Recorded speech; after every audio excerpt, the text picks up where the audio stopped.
Right. People are taking their seats, which gives me some hope that this will start soon. We're about 6 minutes after 1, so just a little bit late, David. But yeah, just on Murray's point about the escalation concerns. If you go back to 2020, that has been there every step of the way with this prevarication in giving Ukraine the aid it needs, only to move past that. And if you remember, in the very early days of this in 2020, the New Democrats only supported non-lethal aid to Ukraine. Right. It was like there was a concern about sending them pistols and rifles, and then it became about tanks, and then it became about air defense and NASAMS, and then it became about F-16s, which all of a sudden, every step of the way, the West and the Allies have eventually relented and given it to them. And I remember when President Zelenskyy first went to the White House and was standing next to President Biden, and they agreed to give him the NASAMS, part of the air defense system, to protect them from the Russian missile strikes.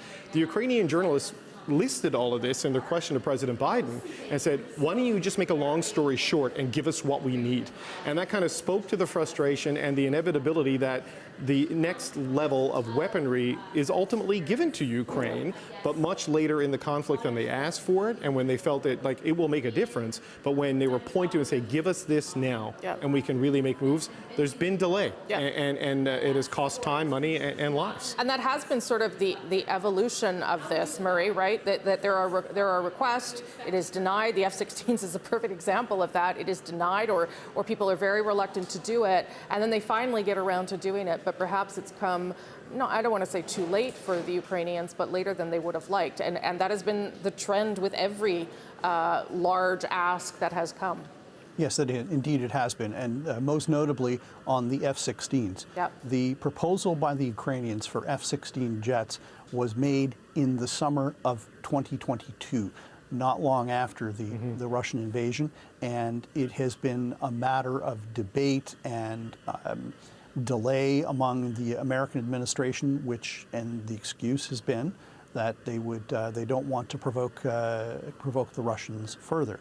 So it has been a habit, but it is a habit of Western democracy. If you go back in history, Rosie, this was the same sort of thing when when Britain was fighting for its life against Nazi Germany and the United States hadn't entered the war.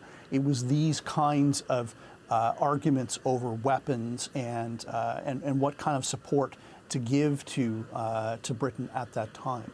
So it seems to be a habit of democracies.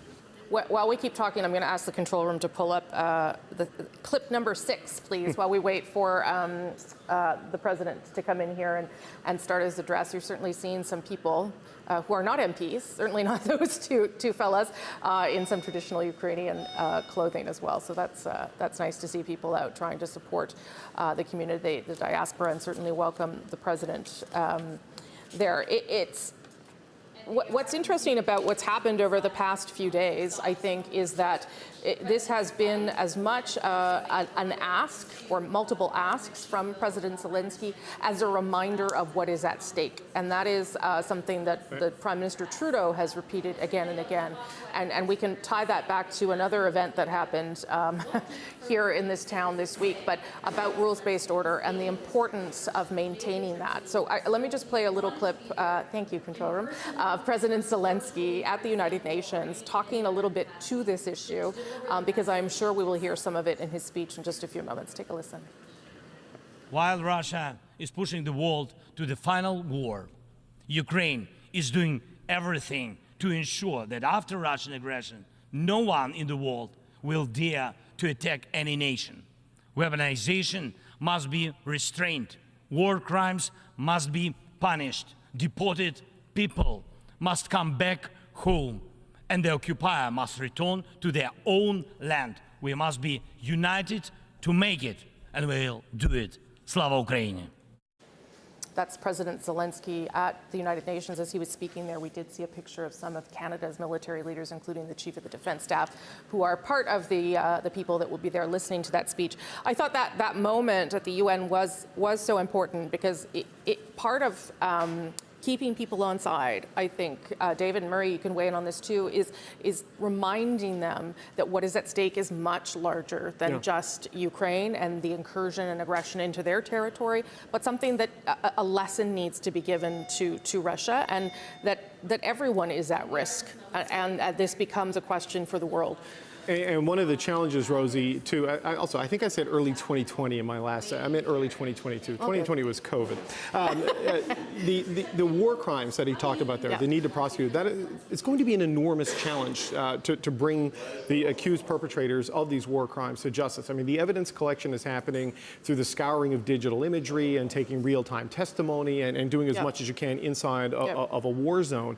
But the ability to get the people responsible for these crimes, if they never leave Russia, is an enormous challenge for the International Criminal Court and other organizations. And we saw, the reluctance, for example, Vladimir Putin, who is the subject of one of these warrants, was supposed to go to South Africa for a meeting with the BRICS alliance, Brazil, Russia, India, China, and South Africa, and he simply chose not to leave the country.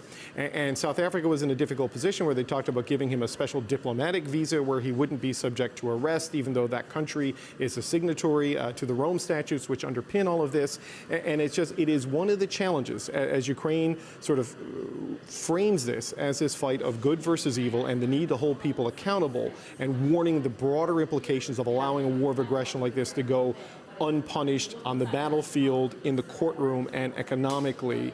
It speaks to the challenge of seeking the justice that the people and the government of Ukraine are looking for. And as we wait for the president here, the gallery is filling up. Murray, would you speak to that too, about how that has been an important part of the president's message, and indeed NATO members too, that this is about protecting more than just one country? It is, and I think that President Zelensky's ability to be able to personalize it for the international audience has been very important. What stood out in the UN speech to me was his reference to children and to the abduction of children. There are varying figures as to how many children have been taken, but I've seen figures out of Ukraine suggesting as many as 17,000 children have been taken or deported to Russia. And what the international community doesn't necessarily understand is that what's at stake is that these are Ukrainian children who Ukraine says Russia is trying to make into Russians. And in a sense commit genocide and wipe Ukraine and Ukraine's culture, heritage, and its people off the face of the earth. This is at the heart of the Ukrainian allegation, and the president's ability to be able to personalize that and tell these stories is very powerful. And it was the most powerful part of his speech to the UN, as far as I was concerned, because I was thinking about some doctors and nurses who I had interviewed in Kherson, which had been under Russian occupation, but was liberated last year. And these doctors and nurses were protecting children at a hospital, children's hospital. Russian authorities had wanted to deport them, and they falsified medical records to stop that from happening. So it's deeply personal, and I think that's something we could actually see in President Zelensky's speech to our parliament today as well. A deeply personal message. Okay, I know David has something to say, but there's some action happening inside here in the chamber. People on their feet applauding. Not sure if that's for the president or perhaps for the First Lady. She is also traveling with the president.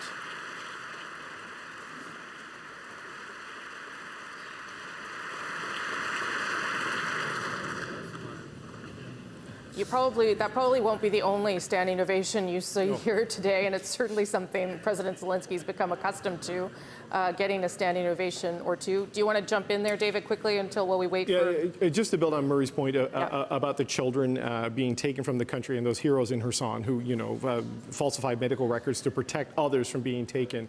It is one of the challenges Ukraine will have when this war is over in terms of population rebuilding, losing an unclear number of children, but also people who have fled and put down roots in other parts of the country. For instance, right. I was just home in St. John's a little while ago around Labor Day. There's Ukrainian taxi drivers and cooks and doctors and nurses working there now. And as they put down roots, do they go home when this is over? Like, what does the population look like? How does the rebuild take root?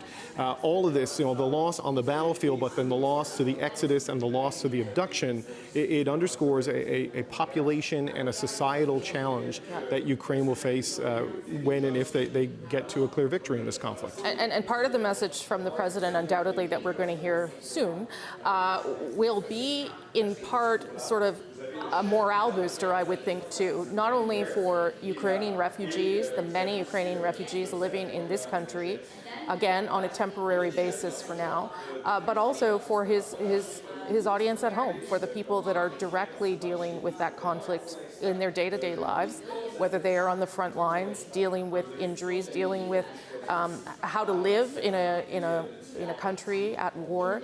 So some of this is also about keeping morale high for the people at home to see their president take center stage at various places around the world and deliver this message, I think is also important at this moment in time. We are just moments away from President Zelenskyy addressing the House of Commons, Parliament of Canada, for the second time. Remember, the first time happened remotely, although it was to wild applause that time as well. This time he is here in person after a visit both to the United Nations and to Washington, where he met with various Congress people and, of course, President Biden to get some further commitments from the president directly, but also to help the president convince Congress to go ahead and pass their next aid package from the United States. We are expecting the Prime Minister to confirm that there'll be an additional $650 million or so committed to these efforts, as well as additional Leopard tanks. This is obviously on top of billions of dollars that Canada has already offered, and equipment. Lots of equipment, even equipment that perhaps we shouldn't or can't really send because we don't have enough for ourselves, has made its way over to Ukraine. Just standing by for the president to get in there. Go ahead, David. Yeah, I think it'd be curious to see how the tone, the tenor, and the content of this speech in person compares to the virtual speech he delivered the first time. Because if you remember, in the speech to the United States and to Canada around then, he spoke about the horrors being inflicted on cities and towns and populations inside Ukraine and compared it to a local example. Imagine this happening in Ottawa. Imagine this happening in Calgary. Imagine this happening here. And it's sort of like to remind everybody of the stakes. And so while the security situation and the conflict situation have improved enough now that Volodymyr Zelenskyy can leave the country and can travel freely, and even, quite frankly, advance notice of when he will be in a city and when he will speak to a city, can get out without enormous security repercussions, it's still not over, right? It's still a long way from over. We still see the missile attacks being launched into civilian population centers. We still see the casualties and the economic loss and the societal upheaval that this is causing. And so I'll be curious to see how he reminds people of the stakes of this while also expressing gratitude and speaking of the need to continue support, because there's still a long way to go. And remind me, his first address, the virtual address, it wasn't in English, was it? I think part of it might have been. So I don't think it was all in. I was in London when he spoke to the British Parliament, and that was in Ukrainian. Yeah, okay. And then I think the first time he really broke out his English was when he spoke to the United States Joint Session of Congress. And since then, clearly, his English has improved dramatically. Yes. And you're seeing him use it with greater frequency and greater fluency, even with the sit-down we played earlier, where he's sitting with the Prime Minister. And I suspect he says his French, he doesn't speak French, but he'll be able to speak to Canadians today well in at least one of the official languages. Yeah, I mean, obviously he's an excellent communicator, but to be able to do it directly to allies in English and to give interviews in English, I think is probably key to some of the things that he's trying to do over the course of this very short trip, because as we said, he's here, arrived in Ottawa last night, had a couple of events this morning. We'll fly to Toronto later, as David was mentioning, to meet with members of the Ukrainian community, but also some business leaders to talk about some of the financial needs that Ukraine has. And then that's it. He's on his way back to Ukraine to deal with what's at hand, what is on his mind most of the time. Murray, maybe you could just weigh in a little bit on I guess the nature of him doing this speech in person and how that might change, the power of what he has to say and communicate today. Well, an in-person speech is much more direct, it's much more personal, and I think that the people in the chamber, and I think Canadians, are actually going to feel it more, feel his words more. But I want to pick up on a point, Rosie, that you made a little bit earlier about how this speech will be viewed back home and what a morale booster it will be for the Ukrainian people.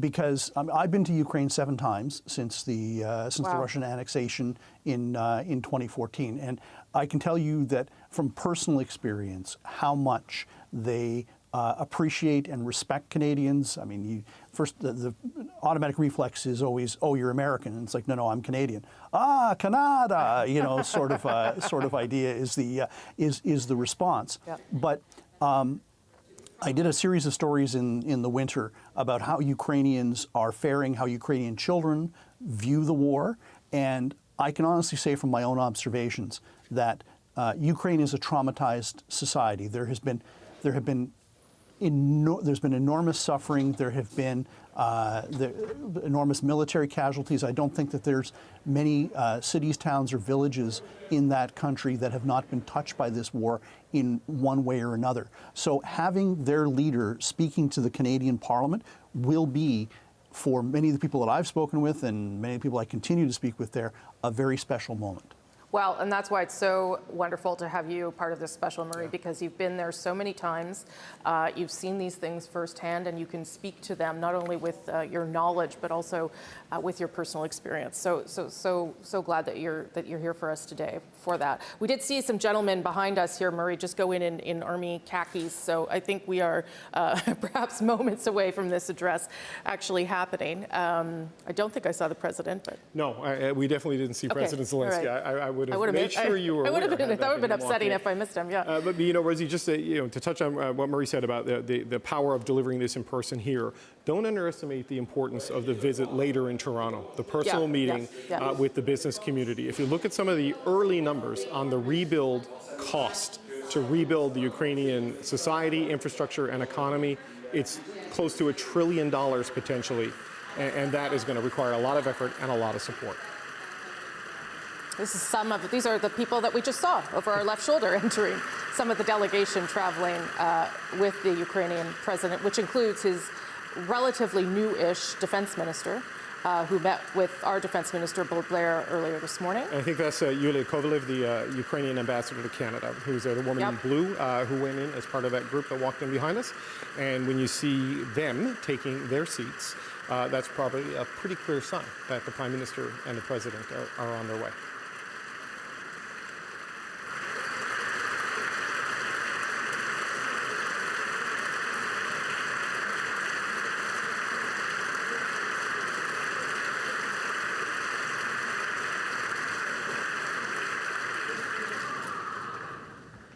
As I said, if you're not a fan of standing ovations, this probably isn't the speech for you, because you're going to see a lot of them. But that speaks to what we've been talking about for the past half hour or so, and that is the unity across the political spectrum for this war and for the support of Ukraine. This is the Speaker of the House, who has made his way in, which means that we're just moments away from this beginning. Are you guys waiting for something? Deputy Speaker. Ladies and gentlemen, I'm just so happy to see each and every one of you here today. Bienvenue aux Chambres de Communes. My name is Chris D'Entremont. I'm the Deputy Speaker of the House of Commons. As you can understand, things are always on time here at the House of Commons. But I just wanted to make sure that you knew that we were about 5 minutes out from our guest speaker to be coming to address Parliament. So if we can just wait just a couple more minutes to make sure that the party can make it in with of course, the Right Honourable Prime Minister and the Speaker of the House of the Commons and the Speaker of the Senate. And I'm going to ask each and every one of you, si possible, quand le discours est fini. Je veux que tout le monde reste dans leur siège when the speech is done. If I can ask each and every one of you to stay in your seats. There'll be a few people that do need to leave with the delegation, so we're going to try to let them move out, but the most of you, I want you to stay here until I come and tell you it's time to leave, because we don't want to congest, because once the halls start to get busy, it makes it difficult for the official delegation to actually get out of the premises or out of the precinct. So if I can ask you to do, I'll come back up at the end of the speech to sort of direct the airplane if you want that folks can do. So again, merci beaucoup pour être venu, to of course the members of Parliament, to our senators. It's always good to see you. We have a number of special guests that are here today. And I just wanted to welcome each and every one of you here once again. Bon après-midi. I will see you at the end of the speech. And I'm sure you will all be very happy with, of course, the address from President Zelenskyy. Merci beaucoup. Enjoy. Okay. Bit of a false alarm here. That's also not uncommon in Ottawa, that you think it's about to happen and it doesn't. You're told, no, that's just your 5-minute warning. You've still got to wait a little while. We'll see whether we can get decorum amongst all of these parliamentarians again, who are been very patiently waiting, things running about 25 minutes over, which again, pretty typical. 25 minutes, pretty standard for Ottawa time. Rosie, Chris D'Entremont had that same job when President Biden spoke to the House of Commons. He's a Conservative MP from Nova Scotia. He's the Deputy Speaker, and he had to come out repeatedly, say, hey, it's just going to be a little bit longer. So he's sort of like the warm-up act for the main event, and he has to keep everyone calm and then give them their instructions for how to depart when this is all over. Yes, good on him, and good luck to him. Because, they will want the delegation there that we saw enter. The Defense Minister, the Foreign Affairs Minister of Ukraine, and others, and the ambassador, Ukraine's ambassador to Canada, to depart at the same time as the president. The motorcade, obviously, as well. The president, though, will be doing a press conference, I should say, with Prime Minister Trudeau that was scheduled for 2:40 or so. I don't imagine that that is on time either now, because we will be trying to make up time. Not sure who's making their way in at this stage. Doesn't look like a president or a prime minister. They will be sitting to the left of your screen there, near the speaker's chair. That's where they will take their spot when the president gets here. It's very interesting. Like it has a lot of the trappings we see, for example, on a speech from the throne day with people sitting on the floor, but obviously very different when you have these moments. And there comes the Speaker of the House of Commons, Anthony Rota, and his presence would signify the official start of the proceedings. Rosa.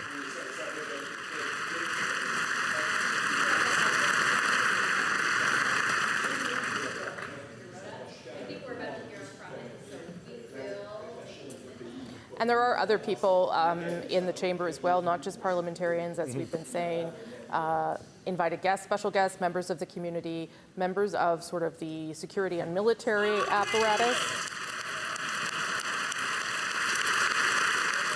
And there they are.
Your Excellency, Prime Minister, Président Gagné, party leaders, honorable parliamentarians, distinguished guests, bienvenue à cet événement extraordinaire, la deuxième adresse conjointe au Parlement de Son Excellence, M. Volodymyr Zelenskyy, Président de l'Ukraine. On behalf of my colleagues, we are honored for your visit. As we come together under one roof, we take a moment to celebrate the friendship and shared values of our countries. We celebrate our people and the history of cooperation between Canada and Ukraine. And we celebrate solidarity. Permettez-moi maintenant d'inviter le très honorable Premier ministre à prendre la parole.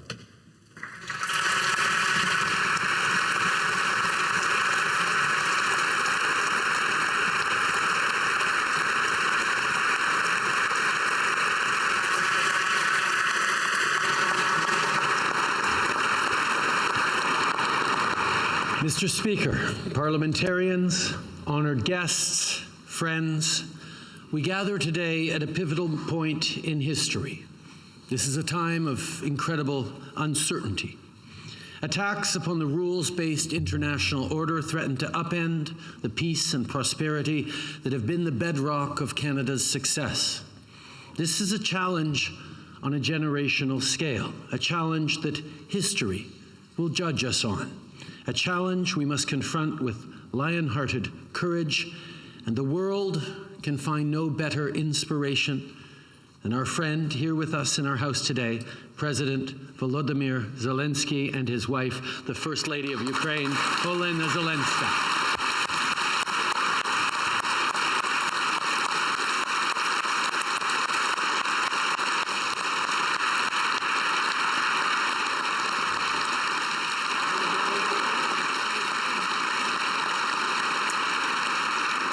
One year, 6 months, and 29 days ago, Vladimir Putin launched a full-scale invasion of Ukraine, unleashing a campaign of violence and brutality that has left countless dead and forced millions to flee. But for 1 year, 6 months, and 29 days, the people of Ukraine have defended their homes, their language, and their freedom to choose their own future. They have fought back with a courage that has inspired the world, and they have been led by President Zelenskyy, a great champion of democracy. Monsieur le Président Zelenskyy, President Zelenskyy, in March of last year, you addressed our parliament virtually. In June of this year, I addressed your parliament in Kyiv, the Verkhovna Rada, where I was touched to see so many Canadian flags in the chamber. Today, you are able to be here in person to speak about the fight for your democracy and your freedom. And you do it to remind us that in your country, Russia continues its assault, and Ukrainians are sacrificing their lives. Monsieur le Président Zelenskyy, President Zelenskyy, we speak regularly. We've spoken about what is happening at the Zaporizhzhia nuclear power station and the environmental destruction caused by Russia's tactics. We've spoken of the human toll, children kidnapped, and people who are being taught to hate. I've seen Putin's destructive evil firsthand during my visits to Ukraine since the war began. I saw it in the bombed-out neighborhoods, in the bridges reduced to twisted steel, in the abandoned homes. I also saw it in the faces of your citizens. They walked down the street, sat in cafes, daily life seemingly persisting, but with everyone I spoke to, I saw in the backs of their eyes the weight of this war, the fear for their fellow Ukrainians on the front lines, the anxiety that another air raid siren would go off at any moment, the loss of a loved one. The toll of this war on the mental health and well-being of Ukrainians is immeasurable. I know, First Lady Zelenska, you are dedicated to the work to address this. So today we are providing funding to support mental health care in Ukraine as we continue to applaud your tremendous leadership in these difficult times.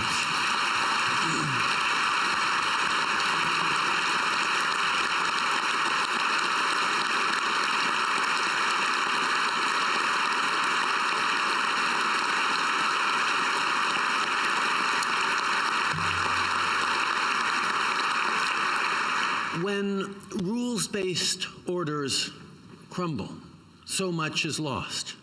One example of how this breakdown manifests is the horrifying, preventable hardship as Russia blocks grain exports, worsening hunger and starvation among the world's most vulnerable people. President Zelenskyy, you and the Ukrainian people are holding the rules-based order in the balance. You are on the front lines, not just of the fight for Ukraine, but in the fight for the kind of future we are all going to be living in. Rules matter. Following the Second World War, the bloodiest and deadliest conflict humanity has ever known. The whole world's nations agreed on a common set of rules and principles to reestablish peace. For 3/4 of a century, these rules have allowed historic prosperity.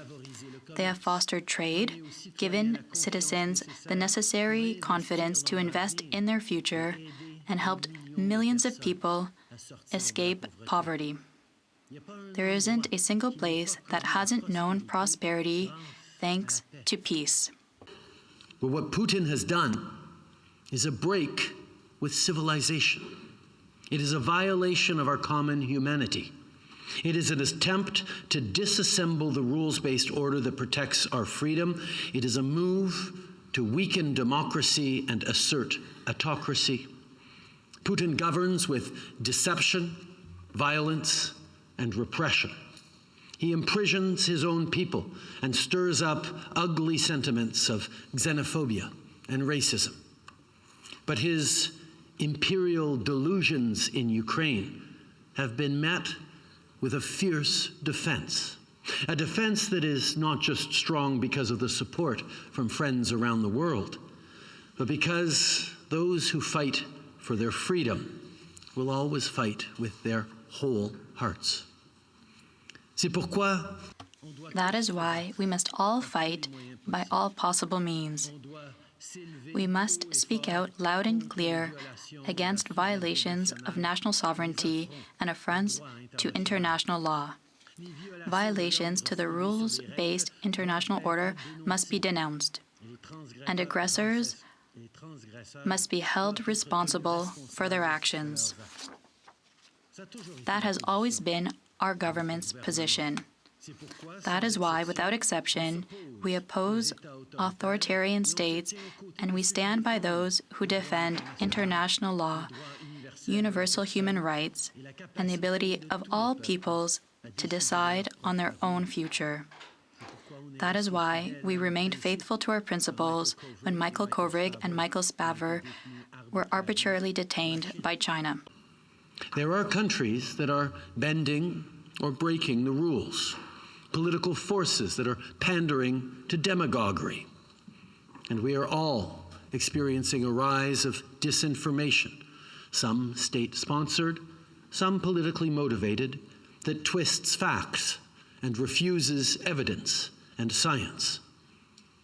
In this era of uncertainty and of resurgent great power competition, rules are what will protect us. And it's not enough for them to just be written down somewhere. We must advocate for them, stand up for them, and live by them.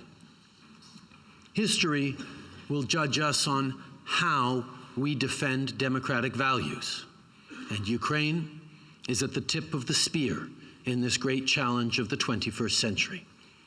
That's why Canada and Canadians are there for Ukraine and why we stand so unequivocally against Russia. It's why people across Canada have welcomed with open arms over 175,000 Ukrainians, some of whom are here with us today.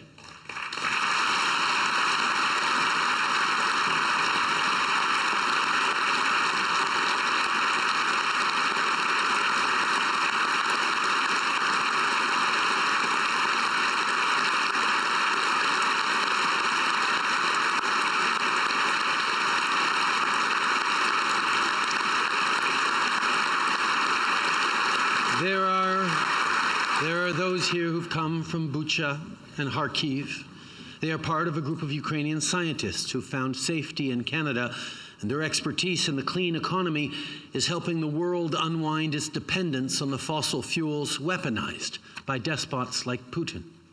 We also have leaders from the Ukrainian-Canadian community like Orisia and others. They come from the Canadian prairies, where so many Ukrainian immigrants have settled for over a century, and they have led the charge in helping their communities welcome refugees fleeing Putin's bombs, everything from collecting clothing donations to helping them find homes. We're also joined by Agnes and Susan, who lost their brother Anthony, a humanitarian volunteer, just 12 days ago. He was killed in a Russian strike while trying to help civilians in Donetsk Oblast, innocent people who are being brutalized by the Kremlin's unprovoked aggression. Today, our gallery is filled with Ukrainians who've come to show their support and gratitude for you, Volodymyr, but I think we all need to take a moment to thank them for their bravery, their generosity, and their solidarity with the values of democracy.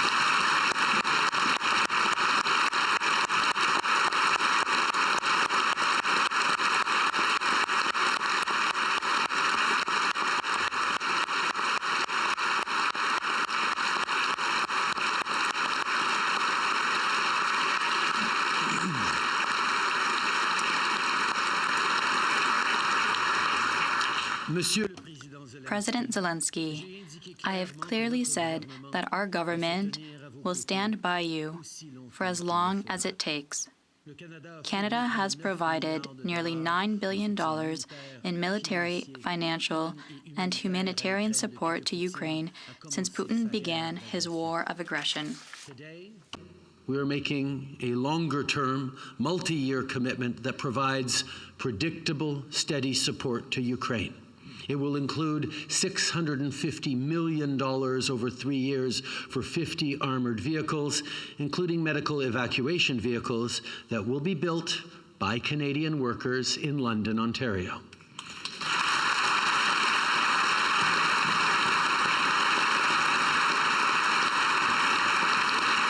We'll also send F-16 trainers for pilots and for maintenance so Ukrainians are able to maximize their use of donated fighter jets.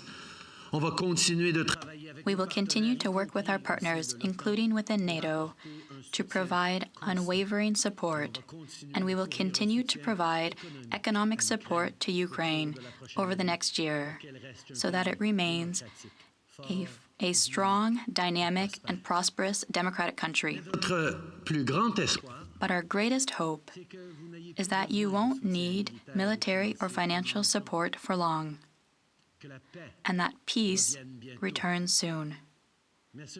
But it cannot be a false peace based on a compromise imposed by the aggressor. For a lasting peace, we must oppose Putin and reject his attempts to bring us back to a time when might made right. A lasting peace must clearly establish that borders must be respected, regardless of the size of the neighboring army. This peace must restore the right of Ukrainians to determine their own future. Canada stands with the principles of Ukraine's peace formula. We believe that peace must respect the UN Charter, be based in international law, and preserve Ukraine's territorial integrity. This is the peace we must fight for, and that is what Ukraine has done for 1 year, 6 months, and 29 days. Putin thought he'd make quick work of marching on Kyiv. Putin thought President Zelenskyy would cave in the face of personal peril. But, sir, you have not. You have galvanized the world. You have made the bonds between democratic allies and friends stronger than ever. Volodymyr, Olena, to see you here today in this chamber, to see so many proud and courageous Ukrainians here today, after everything you have all endured, is a testament to the commitment of your country and the strength of your fight. Monsieur le Président Zelenskyy. President Zelenskyy, you have shown the rest of the world true leadership, even in the most difficult moments. You fight with a sense of hope, and you are dedicated to the security and progress of your people. In times like this, the world needs leaders who understand that true strength is not about wielding power, but about empowering others. True strength is not about crushing your opponent with brute force and lies. It's about respecting the humanity and the dignity of everyone. It's about governing from a basis of truth and compassion. In times of crisis, holding fast to positive values like this can be a lot harder than resorting to fear and resentment, but it is well worth it. When the history books are written, we know what they will say of you. That you were among those who stood up for their principles, no matter how hard. Among those who stood up to bullies. Among those who protected the less fortunate. Among those who unified people in the face of fear. Among those who defended the rules and upheld the law. Among those who put justice, hope, and freedom above all else. We know that democracy is one of the greatest expressions of freedom. It gives us the right to have a voice, to choose our own future, to be protected by a system with justice and accountability. But democracy does not happen by accident, and it will not continue without effort. We must defend it and strengthen it with all that we have. Volodymyr, my friend, you have a unique understanding of this.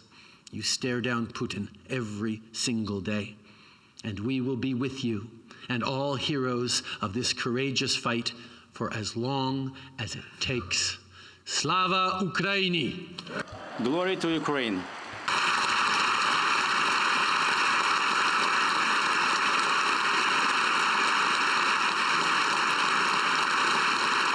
Mr. Speaker, it is now my distinct honor to welcome President Volodymyr Zelenskyy of Ukraine to address this House.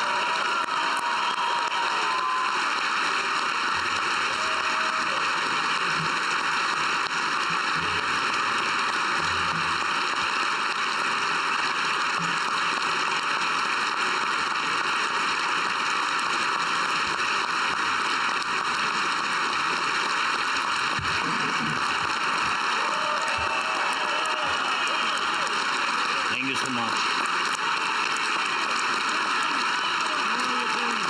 Героям слава. Героям слава. Glory to heroes.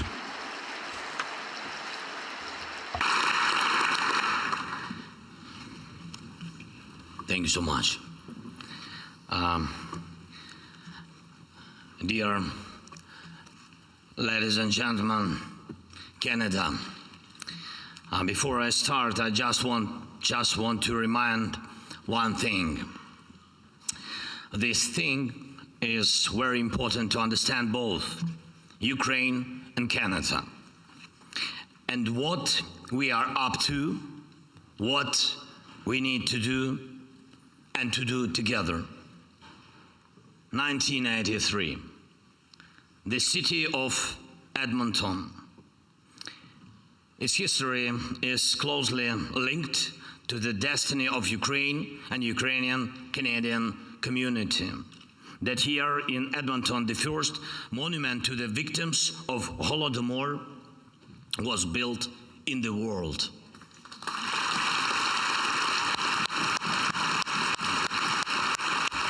Thank you so much.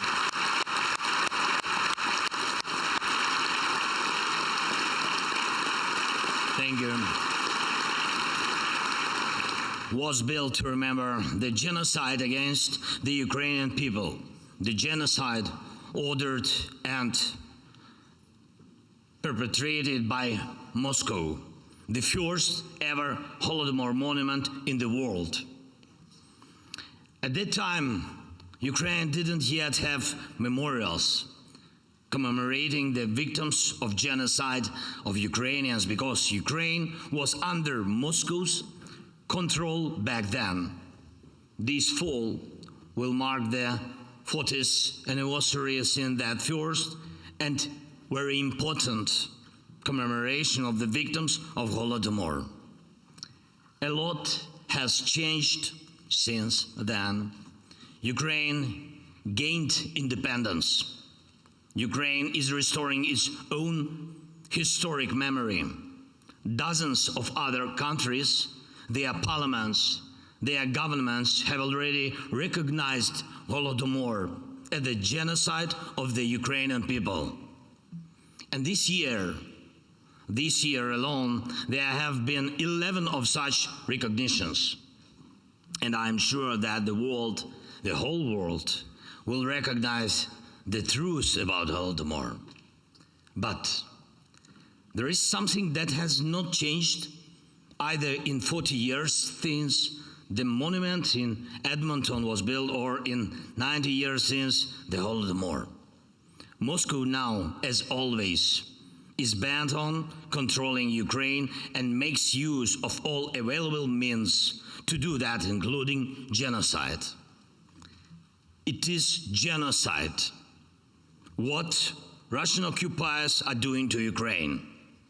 And when we want to win, when we call on the world to support us, it is not just about an ordinary conflict.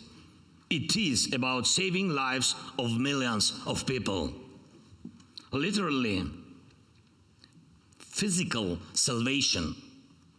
Ordinary women and men, children, our families, whole communities, entire cities. Russia's destruction of Mariupol, of Volnovakha, or Bakhmut, or any other city or village in Ukraine must not go unpunished.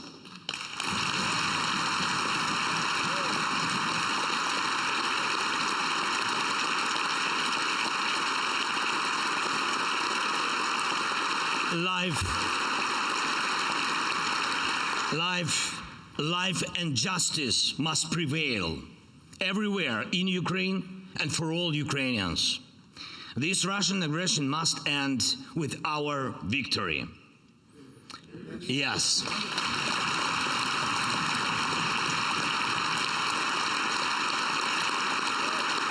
Yes.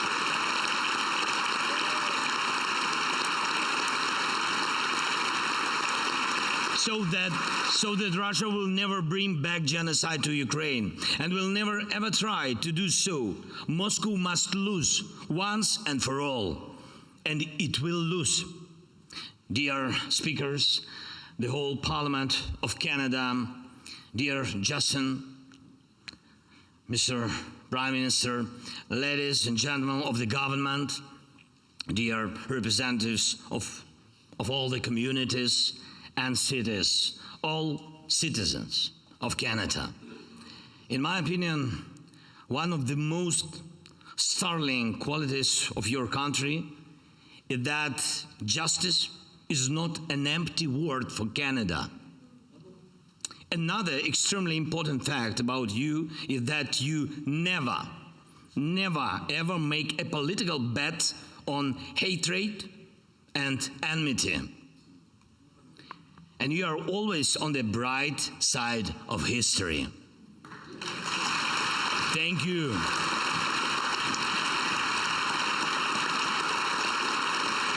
That's to you. Thank you so much.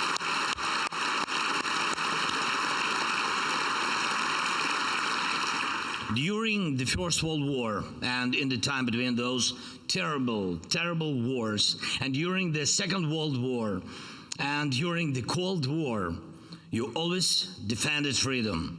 You have always defended justice. And I had no doubt that you would choose the side of freedom and justice when Russia launched a full-scale war against Ukraine. Thank you. But it is never enough only to choose the right side. You also need to be able to be a leader on the side, and you do. You are a leader, and I thank you for that, Canada. Thank you. Thank you. Thank you so much. Thank you very much for your political support for Ukraine. And this is truly support of a leader. And it is global in scale. Because when you are fighting for something, when you are fighting for good, in human nature, the false neutrality looks obviously immoral. When one sees true leaders, all others who are afraid to be real, to speak out, to fight, have only two opinions: to change or to be looked down. And I thank you, Canada, for being a real example of leadership and honesty for so many around the world, an example that inspires others to defend life. Canada's support for Ukraine with weapons and equipment has allowed us to save thousands of lives. This includes air defense systems, armored vehicles, artillery shells, and very significant assistance in demining. Thank you so much. Canada's leadership in sanctions against Russia for this war and terror really encouraged others in the world to follow your lead. And I'm especially grateful for your extremely strong 100% leadership support of the Ukrainian movement to NATO. For your strong participation in training our soldiers. It's very important. It's already a tradition that Canada trains those who defend the world. Thousands. Yes.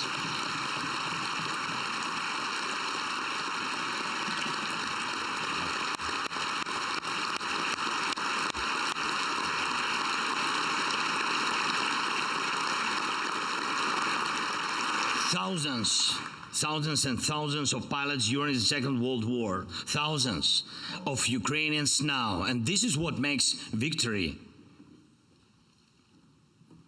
strong, victory indispensable, training. Thank you for this. Thank you for your economic support, for helping Ukraine to get rid of its dependence on Russian nuclear fuel. And this is progress, not only for us, really, Ukraine and Canada together with their partners and really friends are demonstrating to everyone that it is quite realistic to completely cut off our ties with dubious Russian nuclear technologies, in addition to be purely technological danger. The Russian nuclear industry also serves Moscow's political expansion. Russia uses nuclear technology and construction of nuclear power plants like gas and oil for political attacks against the sovereignty of other nations.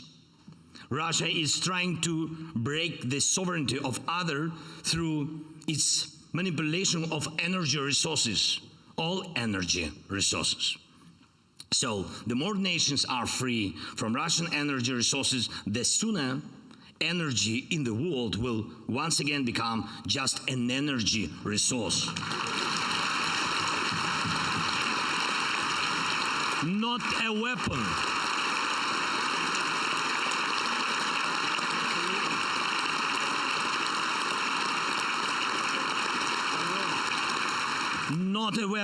Not a weapon against sovereignties. Another important area of our cooperation, literally justice.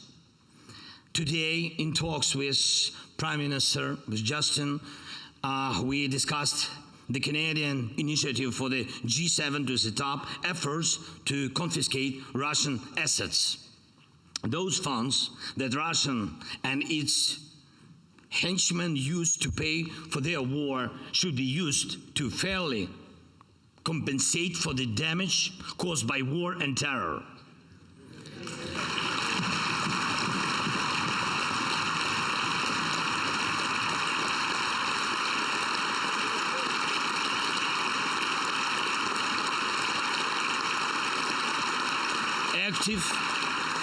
Active and global work is also required to bring Russia to justice for the crime of aggression itself and for absolutely all crimes from this aggression.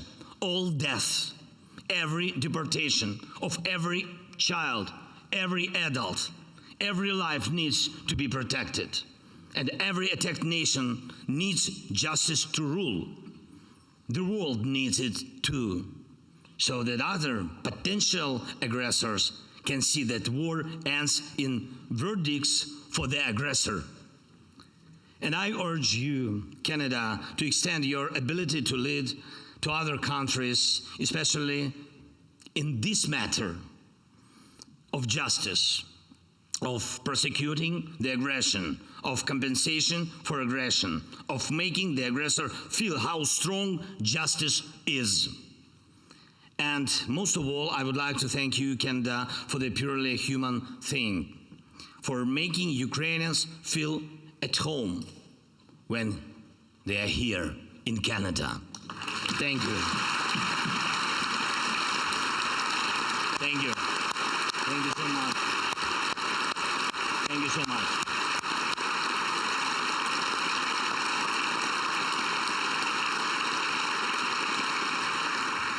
And this is, you know, this is not just a legacy of history, this is a legacy of character.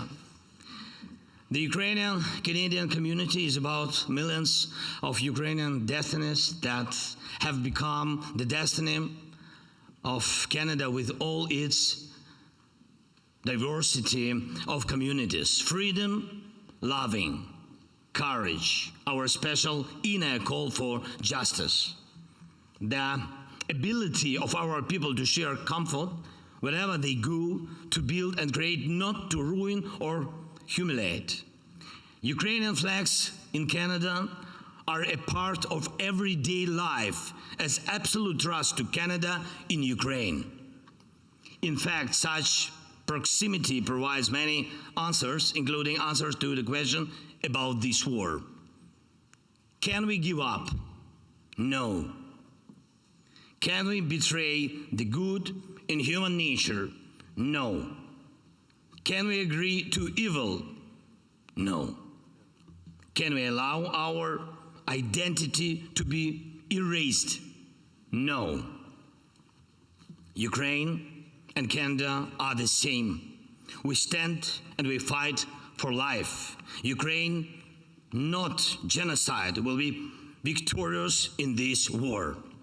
People will be the winners, not the Kremlin.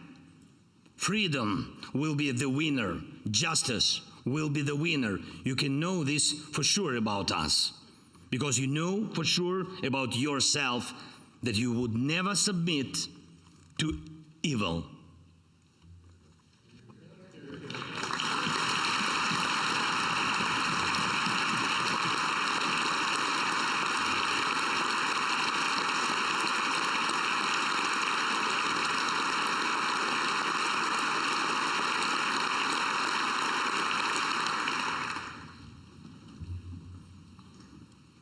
Je te remercie, Canada.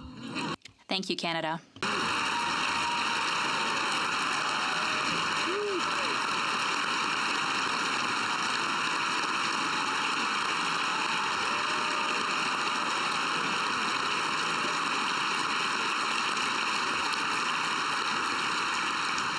And may one day soon a monument be built in maybe Edmonton.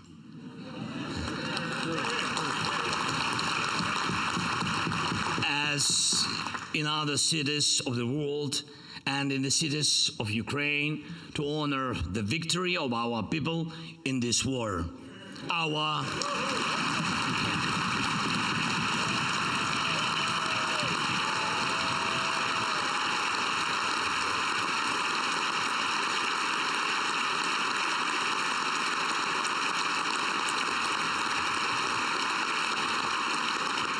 common victory with you, the people of Canada, with all your communities, with all your legacy of good. Ladies and gentlemen, today me and my beautiful First Lady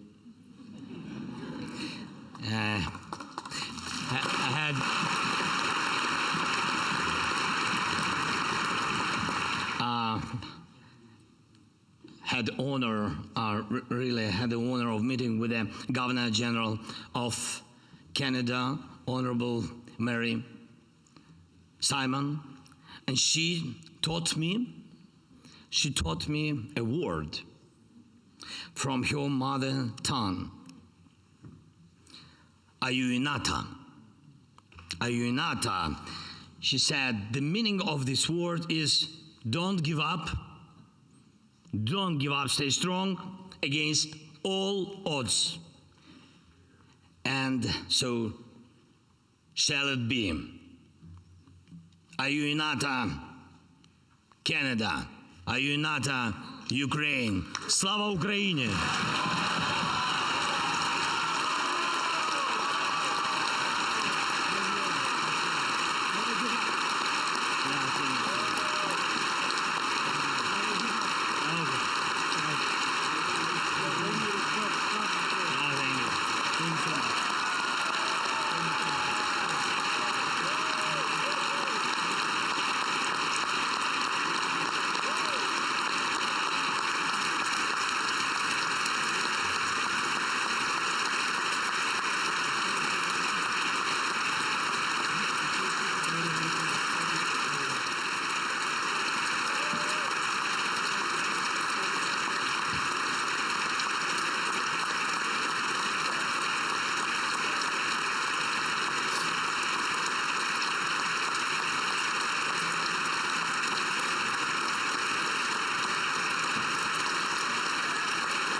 Thank you, Mr. President. I now invite the Honorable Raymond Gagné, Speaker of the Senate, to take the floor.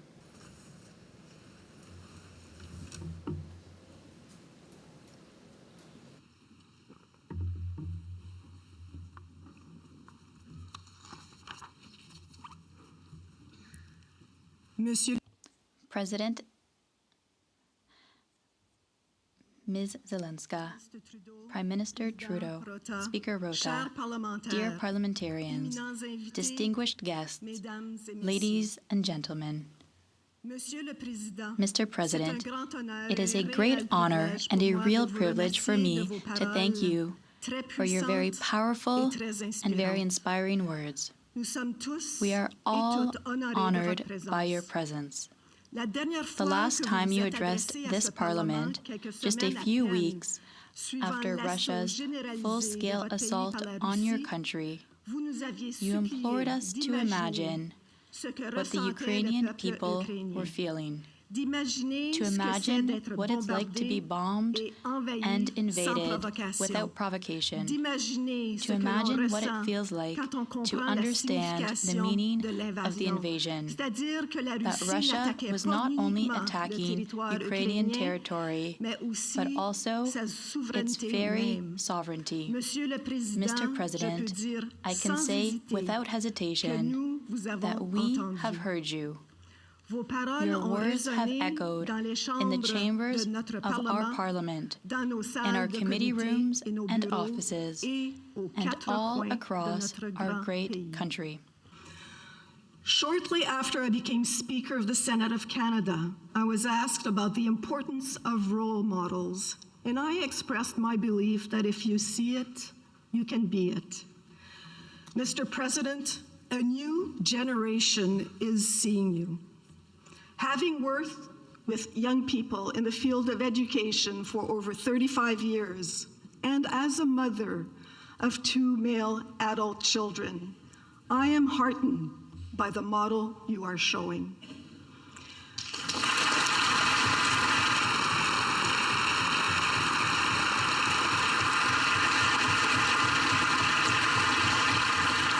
Young people around the world are seeing that a democratically elected voice is the real form of power.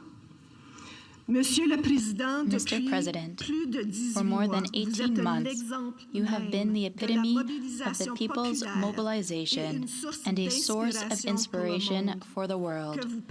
Whether you were speaking from a bunker or behind a podium, in a meeting room or on the front line, you never gave up.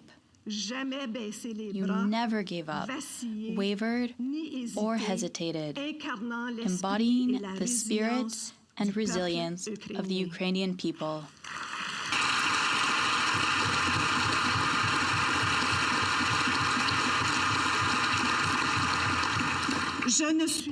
I'm certainly not the first to mention it, but who could forget February 25th, 2022?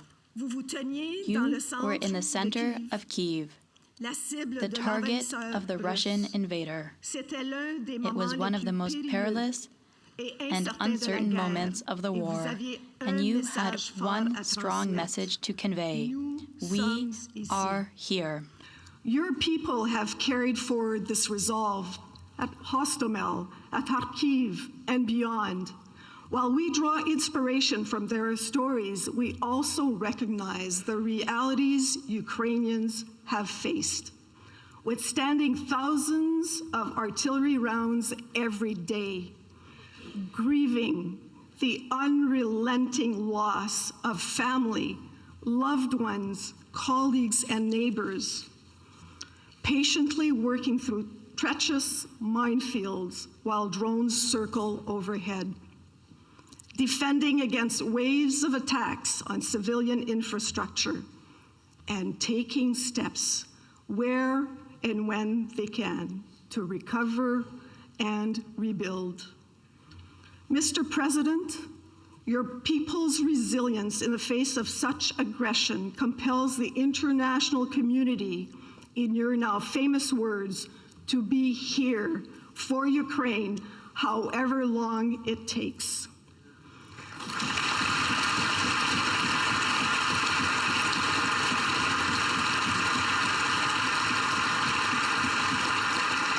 And our message today, which you can bring back to your people, is equally clear. The Canadian people stand with Ukraine. We aren't going anywhere.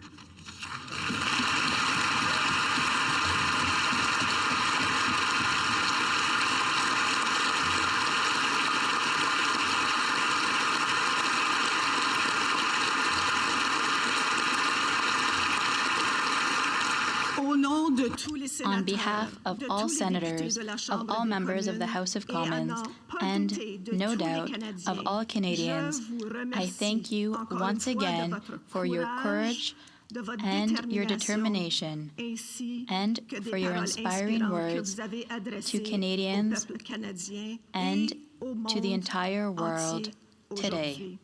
Slava Ukraini! Glory to Ukraine!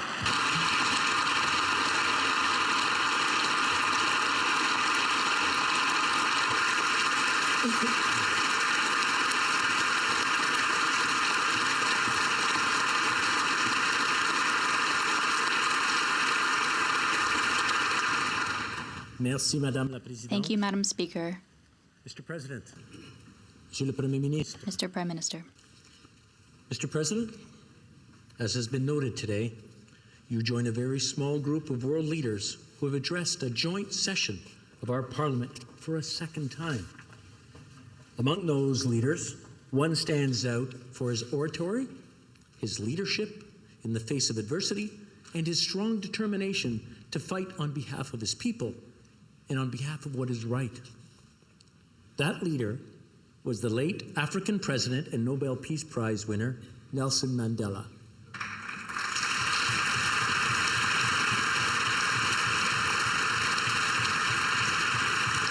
In his first address to the joint session of our Parliament, Nelson Mandela said of the Canadian people, and I quote, "They are like us, like brothers and sisters, from whose warm embrace we shall never be parted." Mr. President, I want you to know that we feel like that still with Ukraine. Je suis convaincu. I'm confident that you'll share the same conviction after your visit today, Mr. President. Indeed, beyond metaphor, the ties between Canada and Ukraine are above all family ties, ties between our two peoples strengthened by the Ukrainian-Canadian community, which totals 1.3 million people. Your words today also remind us of another world leader who addressed both our houses during the time of war. In December 1941, during World War II, the British Prime Minister, Sir Winston Churchill, traveled to Ottawa and delivered an impassioned speech on behalf of his people to rally for the continued support for his country at war. It was a defining moment of history and one that must never be forgotten. We have here in the chamber today Ukrainian-Canadian world veteran from the Second World War who fought the Ukrainian independence against the Russians and continues to support the troops today, even at his age of 98.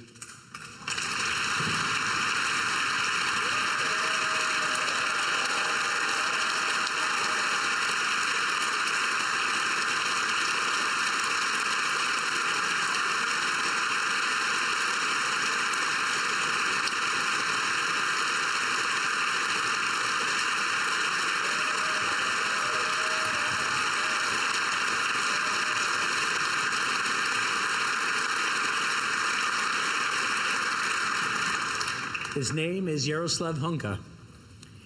And I was going to say he's in the gallery, but I think you beat me to that. But I'm very proud to say that he is from North Bay and from my riding of Nipissing-Temiskaming.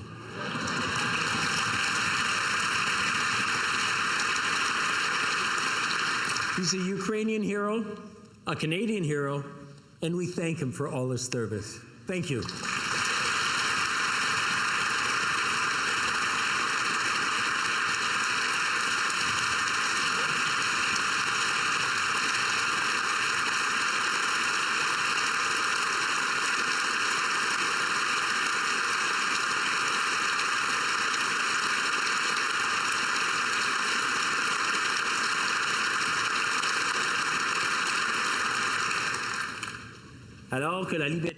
At a time when freedom is regressing in many parts of the world and autocrats are supporting each other, Ukraine's resistance has rallied democracies and spurred us to action. Resistance often starts at the top. When you, Mr. President, with you, Mr. President, but also with the Verkhovna Rada, where the business of Parliament, the people's business, has never stopped. I know that parliamentarians in this chamber have marveled at the courage and determination of our counterparts. Ukrainian legislators have pursued their critical work despite the continued warning of missiles and drones, despite the threat to well-being of their families and homes, and despite the overwhelming challenges of recovery and rebuilding. Throughout this terrible war, I have had the great privilege of developing a great friendship with my counterpart, the Speaker of the Verkhovna Rada, Chairman Stefanchuk. Like you, Mr. President, he advocates for his country with passion and with poise. And like you, he has conveyed what is at stake: Ukraine's freedom, but also preservation of the rules-based international order, which is a fundamental part of the future of the democratic world. Most recently, we spoke at the G7 Speakers Summit in Japan. At that time, he shared with me a drawing from a young Ukrainian girl who thanked Canada for our support and our shared wish that all Ukrainian children should live under peaceful skies. It moved me to tears, and it moves me there again.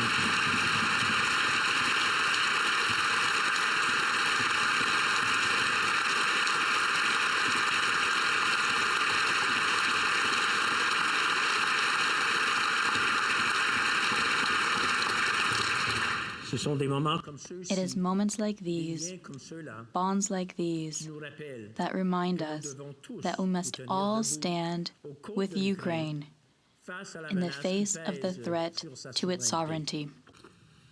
Mr. President, Canada has stood with Ukraine people throughout its proud history, and that will not change. We will continue to stand for justice and peaceful skies over Ukraine.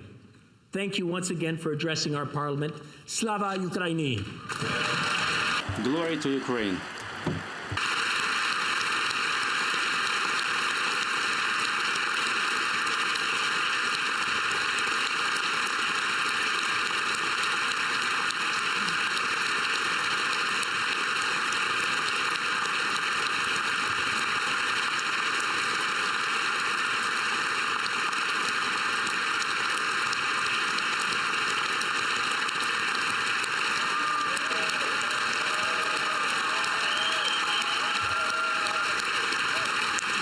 Thank you. Very nice. Дякую. Thank you.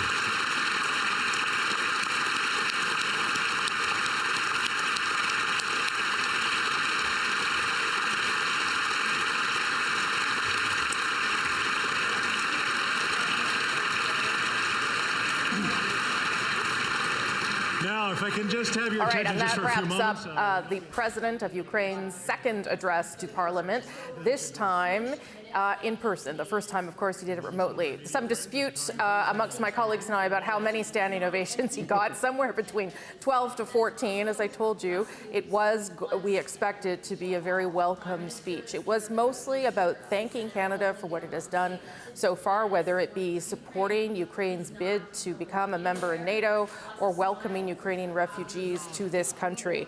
And really a call, too, for Canada and others to not let this war not only go unfinished, but go unpunished. That was one of the messages that President Zelenskyy had for Canada and for parliamentarians. The Prime Minister called Zelenskyy a champion of democracy, and as we've been talking about before it began, really made this, again, about rules-based order and how this is, in many ways, a battle for that as well. David Cochrane, of course, was watching alongside me. David?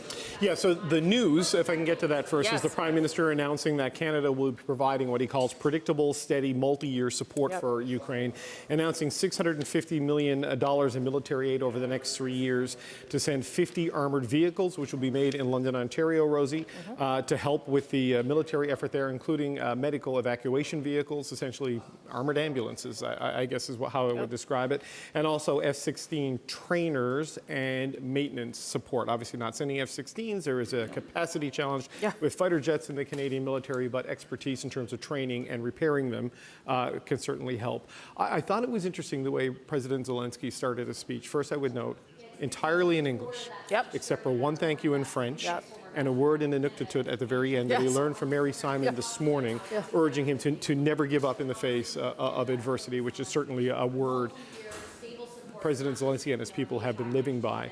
But he started with the construction of the monument in Edmonton in 1983 to the Holodomor, which is the famine of Ukraine from 1932-33, essentially a man-made famine by the Joseph Stalin regime. Genocide is what they call it. A genocide. 3.5 to 5 million killed, about 10% of the Ukrainian population, and bringing that, doing a few things with it, connecting the Canadian diaspora, the Ukrainian diaspora in Canada to the country, but also reminding the world of this is not a new thing between Moscow and Ukraine, that 90 years ago it was a famine brought about by Joseph Stalin, and 90 years later it's an invasion brought about by Vladimir Putin. And then going through the list of thank yous for the military support, removal of landmines, sanctions, support for their admission to NATO, the soldier training, all of these things, and being part of the G7 effort to confiscate Russian assets to help with the rebuilding of and compensation of Ukraine when this war is eventually over.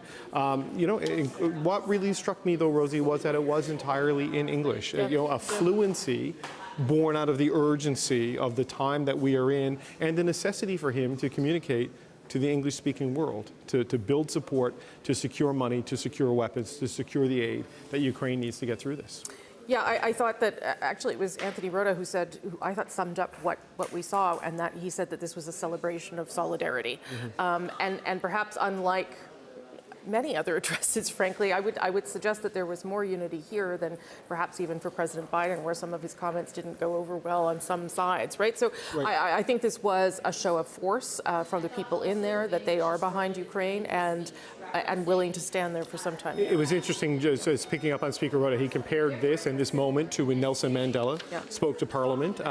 There was some objection there from one MP, if I remember correctly, not the unanimity we saw today, but also to Winston Churchill during the Second World War. And it's interesting when you look at the two leaders, right, Zelenskyy and Churchill, how in the darkest days of their conflict, when it looked like they would fall, they mastered the dominant communications technology of their age. It was Churchill with the radio, with the wireless, and it was Zelenskyy really with social media and with video in the early days of the invasion that he used to sort of raise morale, express defiance, and marshal support to Ukraine's cause. Yeah, and an understanding, I think, of how important it is to do that.